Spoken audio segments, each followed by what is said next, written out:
Welcome back to Get Real with JB, the podcast where we dive deep into stories that reveal the raw, often uncomfortable truths about the world we live in. Today's episode is one that weighs heavy on the heart. The journey of Tarun Sharma, a simple school teacher whose life was ripped apart by a wrongful conviction. Imagine being stripped of your freedom, your dignity, and the life you built, all because of one false accusation. Tarun's story isn't just about one man's fight for justice. It's about the cracks in the system, the voices that went unheard, and the silent suffering that too many endure. In this episode, we'll walk through Tarun's journey from a respected educator to a prisoner fighting to prove his innocence, and explore the deep personal cost of injustice. We'll also talk about how he turned his pain into powerful advocacy work after his release. This is not just a story of injustice, it's a story of resilience, hope, and the urgent need for change. Stay with me because today we are getting real about what it means to be wronged and what it takes to rise again. So let's get into it. A small disclaimer: to protect the identities of those involved, the names in the story have been changed, but the emotions and experiences shared are 100% real.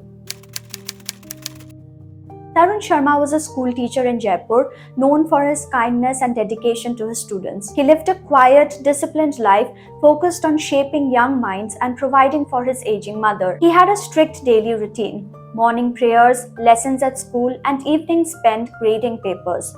He never imagined that one day his entire world would collapse in an instant. One false accusation, one rushed investigation, and suddenly he was no longer a respected teacher but a man accused of murder. His life, his reputation, and his freedom were all taken from him overnight. One summer evening, chaos erupted in a bustling market. A young man was stabbed multiple times in front of horrified onlookers. Panic spread, vendors shouted, and bystanders scrambled to help. In the confusion, six eyewitnesses gave consistent descriptions of the attacker: a man with dreadlocks, dressed in dark clothing, fleeing the scene. Their accounts matched, yet they were dismissed as unreliable. The police, eager to resolve the case quickly, ignored their testimonies. No sketches were made, no serious efforts were taken to verify their claims. Instead, the authorities latched onto a different narrative. The next morning, as Tarun walked to school, he noticed unfamiliar faces watching him from across the street. Within moments, police officers surrounded him,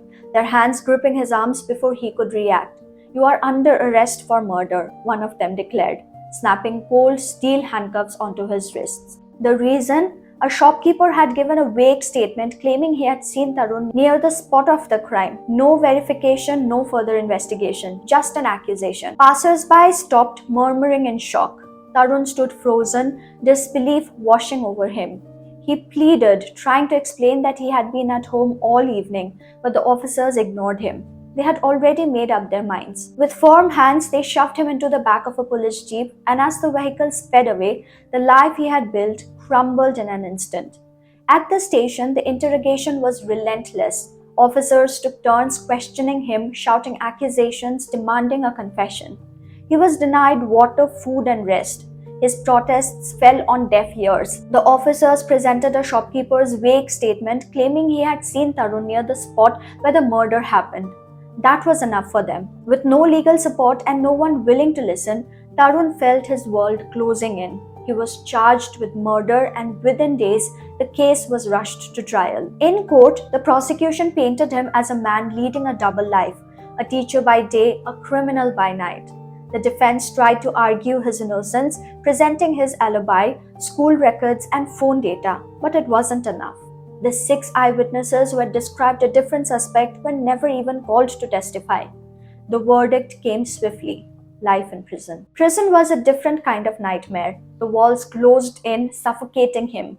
The days were long, filled with an unbearable monotony, yet each moment felt like a fresh wound. Every day was a struggle, not just against the system, but against himself. The humiliation, the abuse from inmates and guards alike, the hopelessness, it all chipped away at him. He lost his dignity, his freedom, and worst of all, his mother, who died while he was behind bars. He received the news in a letter, a few lines scribbled hastily informing him of her passing, and a funeral he could never attend. The pain was unbearable. He had lived for her and now he had nothing left. Guilt weighed on him. If he had fought harder, if he had somehow proven his innocence sooner, maybe he could have been there for her. But now, all that remained was silence, a void that no passage of time could ever fill. The years passed, each day blending into the next. His friends stopped visiting. The outside world moved on. But deep down, he held on to one thing: hope. Hope that one day the truth would surface. Years later, a young lawyer named Avinash took an interest in his case.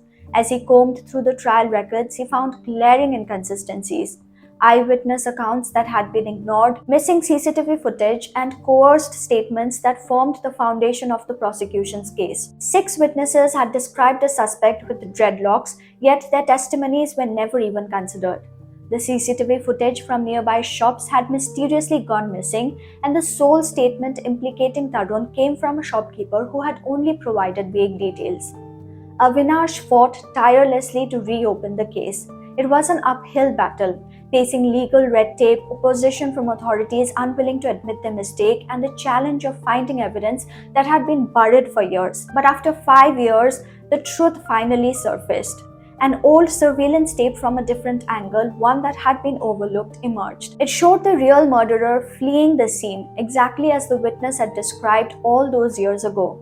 The man in the footage had dreadlocks, wore dark clothing, and bore no resemblance to Tarun. With undeniable proof in hand, Avinash presented the case before the court.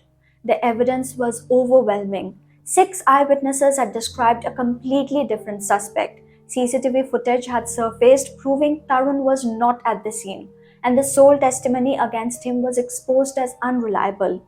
The prosecution's case unraveled before everyone's eyes. The injustice was too blatant to ignore. The judge, his face tense with the weight of past misjudgment, reviewed the new findings. After years of being denied justice, Tarun's conviction was overturned. The courtroom erupted, not in applause but in stunned silence, as the realization of what had been done to an innocent man settled over those present. Tarun walked out of prison a free man, but the weight of lost years hung heavily on his shoulders. The world outside had moved on without him. The familiar streets now felt foreign.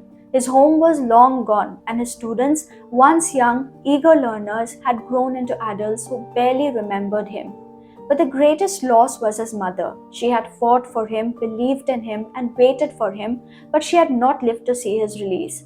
There was no joyful reunion, no warm embrace waiting for him. Freedom had come, but at an unimaginable cost. The silence of loss was deafening. Though the system had failed him, Tarun refused to let bitterness consume him. He spent months adjusting to the outside world, grappling with the weight of lost years. The city had changed, friends had moved on, and the classroom where he once taught was now filled with new faces who did not know his name. The scars of wrongful imprisonment ran deep, yet he resolved to transform his pain into purpose. Determined to make a difference, Tarun immersed himself in advocacy work, partnering with legal aid organizations that fought for the wrongly convicted. He provided emotional and legal guidance to prisoners seeking retrials, using his own story to shed light on judicial failures. He traveled across the country, speaking at universities, legal forums, and human rights conferences, urging policymakers to implement reforms. His persistence led to the establishment of an independent review board for wrongful convictions in his state. Beyond the legal system, Tarun worked to rehabilitate former inmates, helping them reintegrate into society with dignity. His efforts secured employment programs for ex-prisoners, ensuring they had a second chance at life. His story became a powerful testament to resilience, a reminder that justice must not only be served, but safeguarded for all. There's something deeply unsettling about stories like Tarun's. They make me pause, not just because of the tragedy that befell a single man, but because of what they reveal about the very systems we are taught to trust. Systems built with the promise of fairness, of safety, of protection. Systems that are supposed to stand as guardians of truth and justice. But what happens when those systems fail? And not just in subtle ways, but in monumental, life-shattering ways. Tarun Sharma's story isn't just the story of a wrongful conviction. It's not just about a man sent to prison for a crime he didn't commit. It's about a society that turned its back on one of its own. It's about power wielded carelessly, about complacency that becomes dangerous, and about a collective indifference that allows innocent lives to be thrown away like they don't matter. What makes this story so disturbing, so deeply uncomfortable, is how little it took to ruin his life. We often assume that justice systems, with all their formalities and rituals, operate on careful thought and clear evidence. We imagine investigators combing through facts, courts weighing every single angle, and verdicts being delivered with the solemnity and seriousness they deserve. But Tarun's case reminds us of an ugly truth. Sometimes all it takes is a vague accusation. Sometimes that's enough. In Tarun's case, a shopkeeper made a claim, a false one. It wasn't rooted in fact. It wasn't supported by evidence. It was a lie, and it spiraled into something much larger than any of us would expect. You'd think that the presence of 6 eyewitnesses contradicting the accusation would be enough to halt the machine. But it didn't. You'd hope that the statements, each one pointing to a different individual entirely, would have made investigators pause and reevaluate. But they didn't. Why? Because once the system believes it has found a suspect, it rarely questions itself. The goal too often becomes resolution, not truth, closure, not justice. And fighting for the truth requires time, resources, and above all effort. But effort is inconvenient. It slows things down. It demands accountability. And accountability, unfortunately, is something that many institutions shy away from. So the question that keeps me up at night is, if it was this easy to destroy Tarun's life, how many others have slipped through the cracks? How many other innocent people are sitting in prison cells watching their lives erode while the world moves on without them? We rarely ask these questions because they make us uncomfortable. Because to acknowledge them is to acknowledge that the system doesn't always work. And if the system doesn't work for everyone, then who does it work for? This isn't just a philosophical dilemma. It's a lived reality for countless people who have been wrongly accused, wrongly charged, wrongly sentenced. And it makes me think, what separates them from the rest of us? Nothing really. That's the most terrifying part. It could be anyone. You, me, someone we love. All it takes is one misstep, one lie, one assumption by someone in power. And yet none of that mattered when the accusation came. His past didn't matter. His reputation didn't matter. His years of service didn't matter. The moment he was accused, everything else became irrelevant. He went from being respected to being doubted, from being a mentor to being a suspect. The media ran with the story before verifying any facts.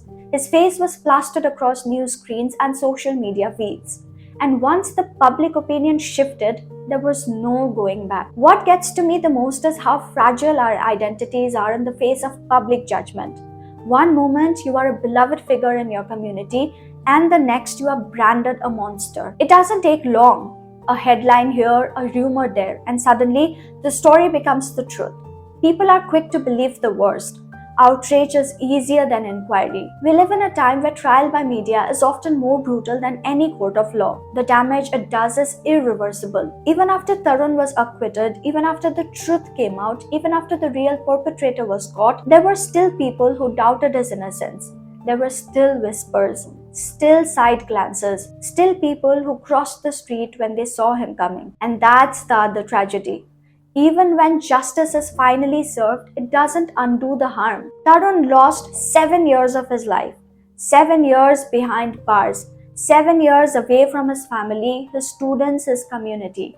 7 years of sunrises he didn't see, of birthdays missed, of festivals spent in silence. 7 years of humiliation, of isolation, of pain. There's no compensation that can return that time to him. No apology that can erase the trauma. I often think about the mental toll it must have taken on him.